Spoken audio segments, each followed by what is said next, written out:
Everybody doing? This is Michael Davis with another video. Now the topic of this video is quitting caffeine. I want to show you a book that I read. It's called Caffeinated: How Our Daily Habit Helps, Hurts, and Hooks Us. And there's another book that I've read called Caffeine Blues that's on my Kindle, so I'm not at liberty to show you because my Kindle isn't open right now. Now, there's so many aspects pertaining to caffeine, so many detrimental consequences for consuming caffeine that I know I'm not going to cover all of them. I know I'm going to end the video and be like, damn it, I forgot this part. But I will cover what my memory or my hippocampus allows me to cover. If you have anxiety, you really shouldn't use caffeine. You see what I'm saying? Because you're already an anxious person. And anxiety is essentially stress.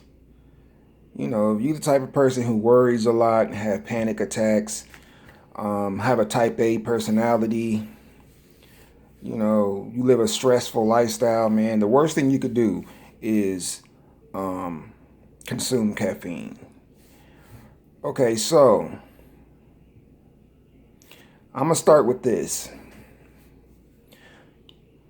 For fight or flight syndrome, okay, which is not a bad thing because it evolved from before we were a society, modern day society, civilization that's predicated upon cities, metropolitan areas. We were tribal peoples.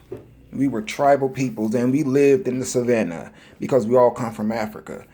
And, you know, we evolved the fight or flight for our protection, you know, because we was hunters and gatherers. So if we out in the savannah desert, out in Africa, and we see a lion, then our body stops and prepares to either fight or flight, which is very stressful on the body because it secretes cortisol, it secretes norepinephrine, epinephrine, which is noradrenaline and adrenaline from the adrenal glands. You see what I'm saying? So our blood is flooded with poisonous chemicals. And it's poisonous because it's elevated throughout the day. You see what I'm saying? Cortisol is the primary stress hormone and is not supposed to be elevated all throughout the day. It damages your arteries, it damages your heart, it damages all tissues of the body because cortisol is what wakes us up. So cortisol is supposed to be elevated in the morning, and then it's supposed to gradually decline as we go about our day. Okay, but when you drink coffee and you keep yourself stimulated by listening to stimulatory music, you exercising, you at work, you're stressed out, you got traffic in your city, you see what I'm saying? Then that cortisol stays elevated all throughout the day. And then you drink caffeine, which is liquid stress. You see what I'm saying? So there's no way you should be oblivious to why you cannot go to sleep at night. There should be no way you should be oblivious to the fact that you're an insomniac. You live a stressful life. Not only that, you drink probably about 300 milligrams of caffeine a day. And that's just being modest. You probably drink about, and I'm not talking about you, I'm just speaking in general. You probably drink about 500 milligrams of caffeine a day, which is detrimental to the body. It's very insalubrious. Look that word up, insalubrious. It's very insalubrious. And I mean, you're just going to pay the consequences in the long haul. Okay, so the way caffeine works is when you drink caffeine molecules and adenosine molecules is almost identical. Adenosine is a chemical that slows down the brain. The neural communications, it slows it down. Okay? So when it binds to the receptor, it gives you a feeling of sedation. Okay? But the way adenosine works is we wake up and adenosine slowly starts to accumulate throughout the day. And then once it reaches pinnacle, we fall asleep because we're tired, because adenosine has built up so much and binding to the receptors in conjunction with the melatonin from the sun going down. And then we begin to feel sedated. But see, the way caffeine works is it binds to the adenosine receptors.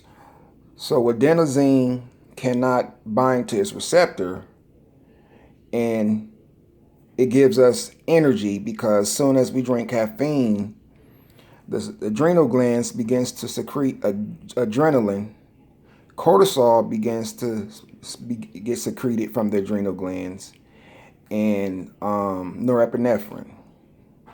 So the energy that you're drinking is the energy that you're obtaining from caffeine is pseudo energy. It's stress. It's nothing but the stress hormones in the body being secreted as if you saw a fucking lion. So the energy that you're getting is not natural, and you're going to pay for it because you're going to eventually crash. Okay, you're going to crash. And caffeine stays in your system for 12 hours.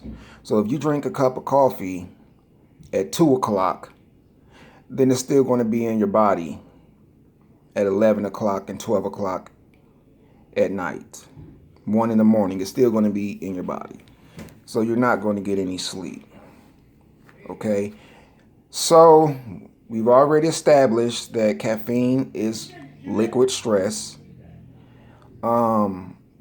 It damages your arteries, because when you drink caffeine, it makes your heart pumps harder and faster.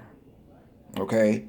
So when your heart pumps harder and faster, it elevates your blood levels, which is called high blood pressure. It elevates your blood pressure, which causes high blood pressure. And see, blood pressure is not supposed to be at a high velocity. I'm trying to talk over some idiot outside my hall. So that's why I'm stuttering, because somebody outside my hall who got a big ass mouth, and it's hard for me to concentrate on what I'm saying. So blood is not supposed to be coursing through the veins at a high velocity. And when it does that consistently, because you consistently lead a stressful life, you consistently consume caffeine, when blood courses through your brain, your brain too, or your arteries at a high velocity, it rips the arteries, okay? Because it's going through too fast. So plaque begins to form, which is actually cholesterol, to repair the arteries, okay? So plaque begins to accumulate because you continue to drink caffeine and continue to live a stressful life. Your blood pressure is going to be up. Anytime you consume caffeine, it's inevitable. So plaque begins to accumulate, and it clogs the arteries, which could lead to a stroke or a heart attack. All right? Another way caffeine is bad for you is that it shrinks the hippocampus. The hippocampus is the part of the brain that controls memory. Okay? So it shrinks the hippocampus. Anybody know that one of the hardest hit organ in the body from stress is the brain, and the part of the brain that hits the hardest is the hippocampus.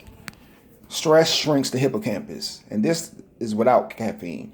Stress shrinks the hippocampus. What else it does? It lowers your stress threshold. And your stress threshold is how much stress that you could tolerate before you just break down, before you just freak out. So it lowers your stress threshold. So when you drink a lot of caffeine, the littlest altercation or the littlest infraction can set you off. You don't have no reserve. You don't have no type of poise. because you're drinking caffeine, so you're wired. You see what I'm saying? Like if you're in a traffic jam and you don't drink caffeine, you know, you might be irritated, like, oh man, shit. But you're not going to just blow the fuck up. You're not going to panic like somebody who's on 400 milligrams of caffeine. You see what I'm saying? You're going to be more able to handle that little minor infraction. What else does it do? Oh, it decreases cerebral blood flow. Cerebral blood flow is how much blood is delivered to the brain. Okay, so it reduces cerebral blood flow by 30%. So if you have 30% reduction of cerebral blood flow, that means your brain is not going to receive adequate amounts of oxygen. Okay, it's not going to receive adequate amounts of oxygen. So if it shrinks the hippocampus and reduces cerebral blood flow, then it's going to impair your cognitive abilities. Okay? See what I'm saying? So it's just like instant gratification. You know, yeah, it's pleasurable because it elevates dopamine levels, but it's going to hurt you in the long run. You see what I'm saying? So that's another component. What else? Oh, it reduces GABA receptors in the brain. And we know GABA receptors is an inhibitory neurotransmitter. And it reduces that. Okay? So, all in all, caffeine is a liquid stress. If you had a friend in your life that was bringing you stress, would you still be friends with that person? You probably would, but would you be around that person a lot? No. If you had a girl or a guy who you was dating and they was very stressful, would you continue to date that person? I'm assuming no. Would you continue to inhabitate an environment that was inhospitable because it was so stressful, chaotic, and filled with pandemonium? Would you continue to frequent or patronize that exact location? No, you wouldn't. Why? Because it brings stress in your life. So you drinking caffeine is akin to dating a stressful girl or dating a stressful guy and being content with it. Stress is the silent killer. I'm Michael Davis. I hope I did a good job. It was very hard to talk. I'm sorry. So if you have any questions, just inbox me. If you like the video, please give me a thumbs up and subscribe. Peace.